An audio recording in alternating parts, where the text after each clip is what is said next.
যারা হচ্ছেন ধ্যান করেন তারা হচ্ছে নিরামিষভোজী। হ্যাঁ হ্যাঁ, তারা আমিষ খেতে পারবেন না। না শ্মশান যারা থাকে শ্মশান মশানবিধি, হ্যাঁ, কারণ এখানে তো অপদেবতার প্রভাব বেশি। তখন আপনি যদি আমিষ খান তখন আপনার ডিস্টার্ব করবে, আপনার ধ্যান হবে না। তাহলে এই বুদ্ধরা কি মানে যারা হচ্ছে ধ্যান করেন তারা শ্মশানেও থাকেন? ও শ্মশান বেশিরভাগ থাকে। কেন? ওটা ভালো আরই, অনিত্য উৎপন্ন হইল হসপিটালে যাওয়ার জন্য, যে ও অনিত্য উৎপন্ন হইল তার মানে আপনার আপনাদের জীবনের পরিসমাপ্তি কি হবে তখন হসপিটাল গেলে বোঝা যায়। আপনাকে 4টা নিমিত্ত দর্শন করতে হইব। জন্ম একটা, জন্ম পরে জরাগ্রস্ত, বয়স হয়ে যাব, তখন শরীরের স্ট্রেংথ যখন কমে কমে যাবে, যাবে। হ্যাঁ, তখন নানা রোগও ধরব। রোগ ধরার পরে তারপর কি হইব? বিদায়, সংসার থেকে বিদায়, সংসার ধর্ম। মৃত্যু। মৃত্যু আর এই যে মৃত্যুর পরে হ্যাঁ আমাদের যে এরকম কবরস্থ করা হয়, আপনাদের আমরা দাহ করলে আমাদের ধর্মবোধের প্রথম অক্ষর হল মনোপুব্বঙ্গামা ধাম্মা মনোচ্ছেঠা মনোমায়া মনসাসে পদুত্থেন ভাসুতি বা করতি বা। মন ধর্মসমূহের অনুগামী, মন ইহাদের প্রধান, ইহারা মনোময়, মনের দ্বারা গঠিত। যা কিছু ঘটব তা মনের উপর নির্ভর করে ঘটব। এই যে কাপড়টা আপনারা পরেন এইটারে কি বলেন আপনাদের কাপড়টা? ধর্মীয়তে শিবর। চিবর। এটা এটা অনেক ভাগ আছে। বুদ্ধ যখন রাজগিরিতে অবস্থান করছিলেন, তো আনন্দ আছেন ওনার সেবক। এই আনন্দর লই তখন জিজ্ঞাসা করলো, আনন্দ দেখো এই কত সুন্দর এই যে ধান্য জমিগুলি আইল পৃথিবীতে এক একজনের একটা, এটার মধ্যে কোনো অহংকার না, নিরহংকার, প্রত্যেক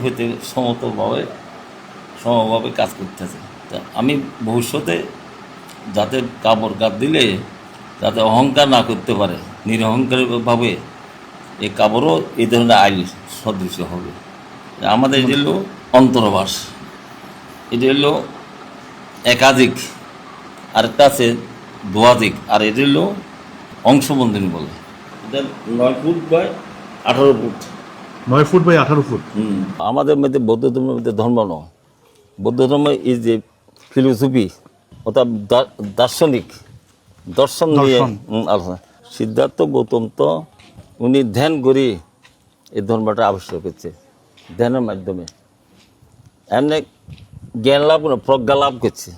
আমরা বলি জ্ঞানটা হলে লেখাপড়া শিখি, শুনি হলেও জ্ঞান লাভ করতে পারে, লেখাপড়া শিখি জ্ঞান লাভ করতে পারে। আর ওইটা হলো উনি ভাবনার মাধ্যমে ভিতর থেকে উৎপন্ন হয়েছে, ওইটা হলো প্রজ্ঞা বলে, ধ্যানের মাধ্যমে। অন্তর থেকে বের হয়েছে। এই এই এই চারটা কি? এই যে এটা অশোক স্তম্ভ, সম্রাট অশোকের হ্যাঁ শান্তির বাণী এই রাখি গেছে এখানে। হ্যাঁ, এই যে সিংহ, চারদিকে 4টা সিংহ আছে। ধর্মটা বহন করতে হইব, ও ধর্ম ওই চক্র উপরে, এই সিংহ থাকব, অনেকে পারবে না, শক্তিশালী লাগবে। ধর্মটা শিখতে বুঝতে ধারণ করতে সিংহের মতো হইতে হইব বীর্য। আপনারা ভান্তে যারা, হ্যাঁ আপনারা তো সংসার ধর্মে নাই। না না না, এই ধর্ম দ্বারা প্রতিপালন করব আসবো, তারা কোনো সংসার নির্লিপ্ত। আমাদের জায়গা জমি থাকলেও নাই, হবে না, মানে কোনো সম্পদ থাকবে না। না না না, কোনো বিষয় আসলে বলতে কিছু নেই আমাদের বাড়ির মধ্যে। যার ফাদার মাদার যদি বিশাল অর্থের ভাণ্ডারও হয়, ও বাইরে ভাবে, ওরা ভাবে আমি পাবো না। তা আমরা ওই থাইল্যান্ডে বার্মার মধ্যে গেলে পিণ্ডাচরণ করি।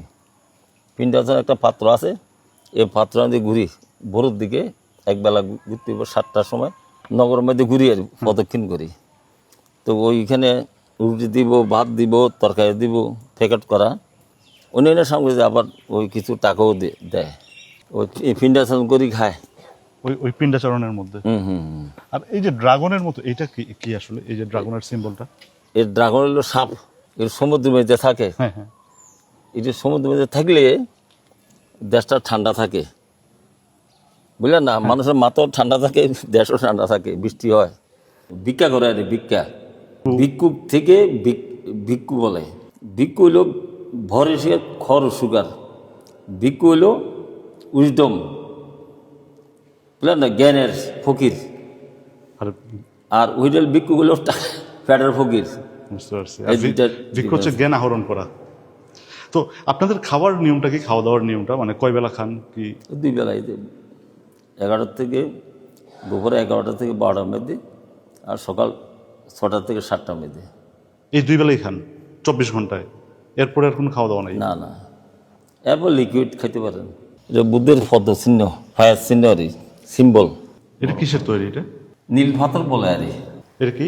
ব্রাইট আলো দেখা যাচ্ছে, এটা আছে অস্থি অস্থি। এটা কি গৌতম বুদ্ধের?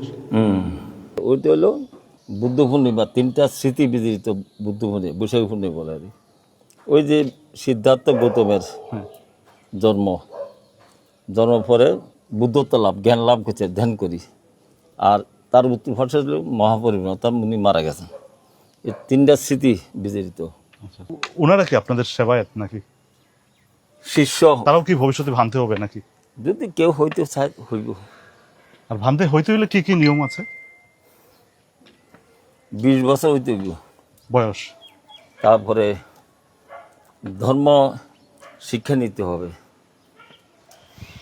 তারপরে সংসার ধর্ম ত্যাগ করতে হবে। হিন্দু ধর্মে বলা হয় মৃত্যুর পরে আবার পুনর্জন্ম হয়। আমাদের পুনর্জন্ম আছে। যতদিন আপনার বাতি জ্বালায় না, হ্যাঁ, তো এটা জ্বলে কিভাবে জ্বলে? আমরা তো সাধারণ জ্ঞানে যেটা বুঝি, এটা বাতিতে আগুন দিলেই জ্বলে। জ্বলে, এটা কিসের উপর ভরসা করে জ্বলে? তেল আছে না? হ্যাঁ, আচ্ছা, তেলের উপরে। হ্যাঁ, তো তেল শেষ হয়ে যাব, আগুনও নিভে যাবে।